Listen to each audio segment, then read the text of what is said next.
S'il y a bien quelque chose que j'ai appris au cours de ces dernières années, c'est que dans les héritages, en réalité, ce n'est pas une question d'argent. Il y a souvent derrière une histoire d'amour, de reconnaissance, d'estime de soi, de faire partie de la famille. Si vous avez perdu un de vos parents, vous savez très bien que après le décès et les obsèques, il y a ce qui s'appelle la succession. Donc vous allez chez le notaire pour régler la succession, et donc le notaire, lui, ce qu'il fait, c'est qu'il applique la loi. La loi, elle, donc là je vous parle par défaut, d'accord, je ne vais pas vous parler au cas où il y aurait un testament, je ne peux pas vous parler de tous les cas possibles et imaginables qui existent, donc je vais vous parler du cas qui est vraiment hyper classique, hyper fréquent. Une personne décède et il a laissé des enfants, voilà, il n'a pas fait de testament. Et donc, dans ce cas, la loi indique que tous les enfants héritent par parts égales. Quand on parle de parts égales, on entend une valeur financière. En fait, le notaire fait en sorte que le partage de succession respecte les lois. Et dans la loi, il est dit que chaque enfant récupère la même chose, mais la même chose en valeur. Chez le notaire, vous allez parler des biens immobiliers, vous allez parler des comptes bancaires, mais il y a quelque chose dont le notaire ne s'occupe pas, c'est ce qui s'appelle le partage des biens meubles, des biens mobiliers. Alors, en droit, immobilier, c'est peut être une maison, un appartement, un terrain, tout ce qui est lié à la terre en fait. Donc tout ce qui n'est pas immobilier est considéré en droit comme des biens mobiliers. Donc en mobilier, on entend tout ce qui est bibelot, les meubles dans la maison, mais aussi la voiture, enfin voilà, les draps, la vaisselle, le linge, enfin tout ce qui peut être dans une maison. Et donc le notaire, lui, au niveau de ses actes, il s'occupe de transmettre les biens immobiliers, et également, en général, il s'occupe aussi de débloquer les comptes bancaires et de répartir l'argent, donc les valeurs financières, l'argent de manière égale entre chacun des enfants. Donc là où se posent pas mal de problèmes, en général, c'est tout ce qui est partage des objets.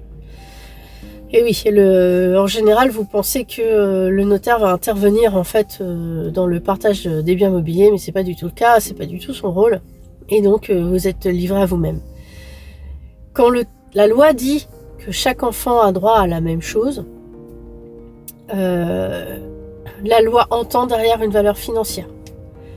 Dans les faits, ce qui pose réellement problème, c'est pas tant la valeur financière des choses, d'accord ? C'est plutôt la valeur sentimentale.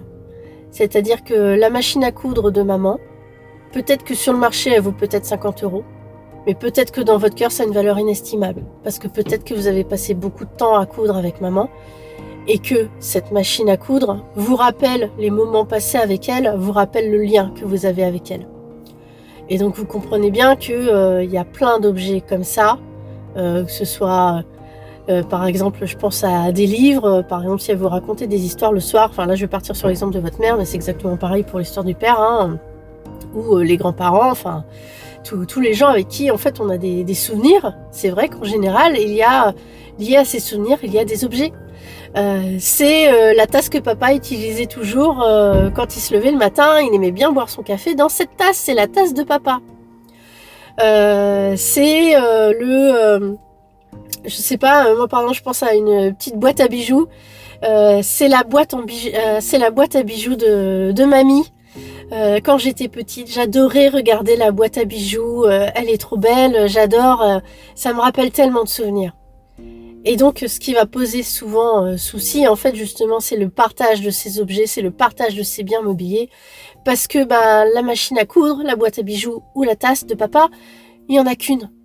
La tasse de papa, c'est cette tasse-là. C'est pas la même tasse d'une autre qu'on peut acheter dans un supermarché. C'est celle-là. Alors peut-être que financièrement, la tasse, elle vaut peut-être 2 €. Mais dans son cœur, elle vaut bien plus. Et donc, c'est pour ça que c'est pas évident, en fait, le partage des biens mobiliers, parce que je sais que vous vous retrouvez seul. En général, sans arbitre, c'est-à-dire sans notaire ou sans personne extérieure qui fasse l'arbitre. Et donc, dans énormément de situations, dans énormément de cas, vous vous retrouvez à avoir un sentiment vraiment d'injustice parce que vous estimez que le partage n'a pas été égal. par exemple, il a eu la boîte à bijoux alors qu'en fait lui la boîte à bijoux il en avait rien à faire, lui ce qui comptait c'était les livres il les a eu aussi d'ailleurs. Bon certes moi j'ai tel objet, ça vaut bien plus, mais au fond moi ce que j'aurais voulu c'est la boîte à bijoux, parce que moi j'y suis attachée et je l'ai pas eu. Et c'est vrai que c'est difficile. C'est vrai que là j'ai pas de solution vraiment concrète en fait à vous apporter. L'objet là de cette vidéo, c'est de vous dire que c'est hyper fréquent, et c'est vrai que le mieux c'est de discuter, c'est d'oser dire en fait à ce moment-là, moi j'y tiens, j'y suis profondément attachée. J'aimerais beaucoup l'avoir. Est-ce que toi par exemple il y a un objet auquel tu es profondément attaché et que tu aimerais, parce que justement la loi certes dit qu'on doit tous avoir la même chose, mais la loi parle de valeur. Elle ne parle pas de valeur sentimentale, elle parle de valeur financière. Donc, au niveau du partage, vous pouvez très bien, répartissez en premier les objets qui vous tiennent à cœur. On n'a pas tous les mêmes objets qui nous tiennent à cœur, parce que suivant les affinités qu'on avait avec la personne, suivant ce qu'on faisait avec la personne décédée, on n'est pas liés aux mêmes objets. D'accord ? Au sein d'une même fratrie, j'en sais rien, moi je vais donner un exemple complètement bête.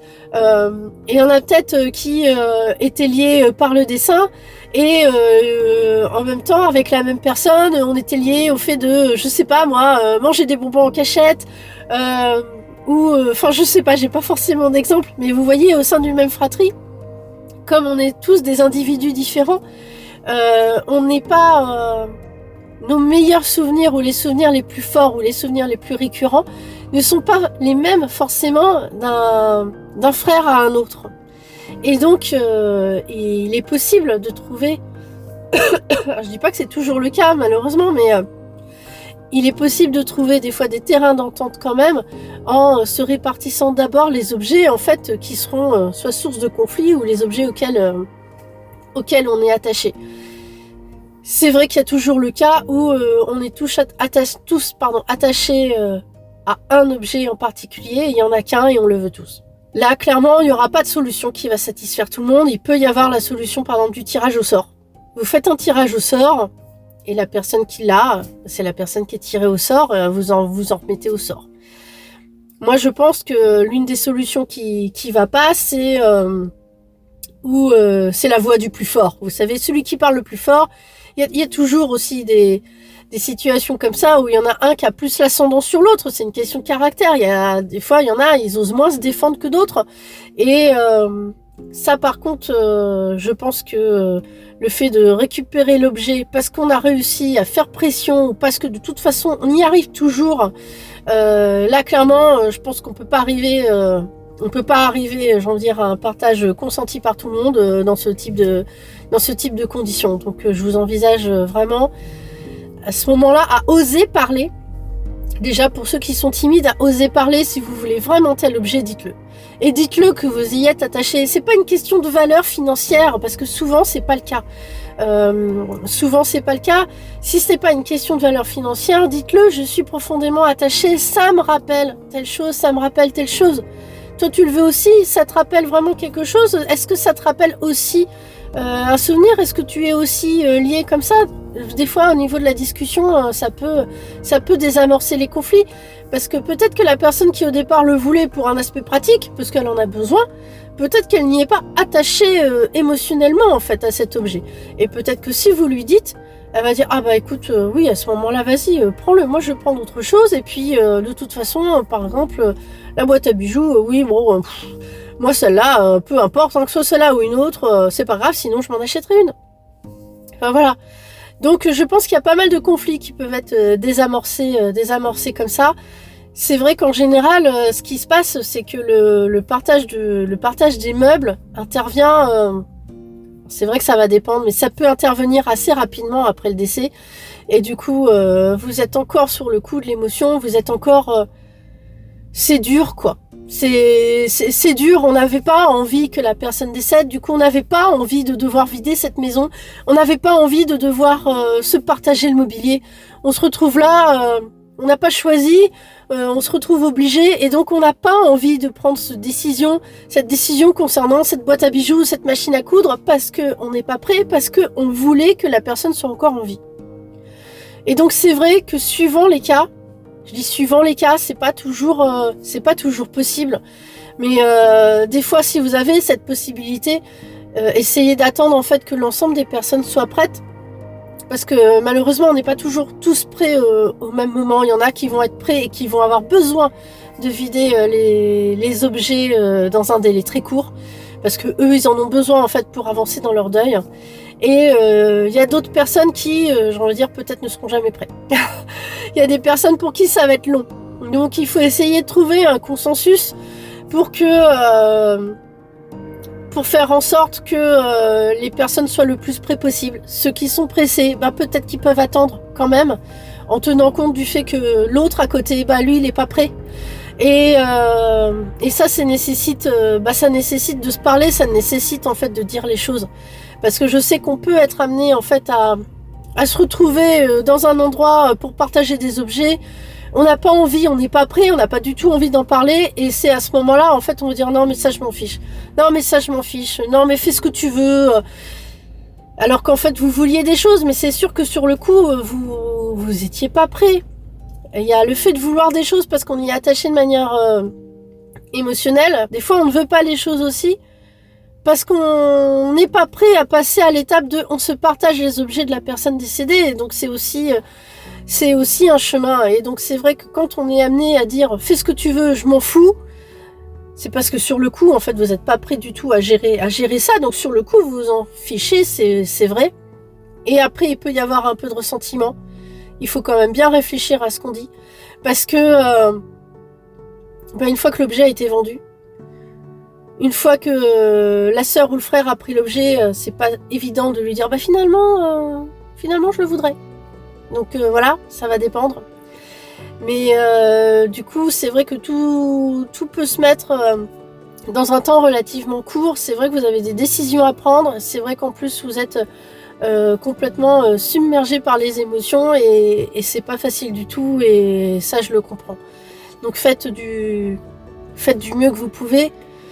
Si jamais vous pensez que vous avez mal agi, si vous pensez que... pardonnez-vous aussi. Parce que vous étiez sur le coup de l'émotion. Mais votre frère ou votre sœur aussi était sur le coup de l'émotion, il faut le savoir en fait. Même si ça fait déjà 3 semaines ou déjà 3 mois. Vous comprenez que je mets déjà entre guillemets parce que il y en a qui seront prêts tout de suite, il y en a qui voudront passer à cette étape, il y en a d'autres qui voudront pas. Et c'est vrai que parfois, il y a les contraintes matérielles qui font qu'on est obligé de vider la maison, soit parce qu'on est obligé de la vendre, soit parce qu'elle était en location et qu'on ne peut pas payer les loyers comme ça non plus pendant 10 ans en attendant que la personne soit prête.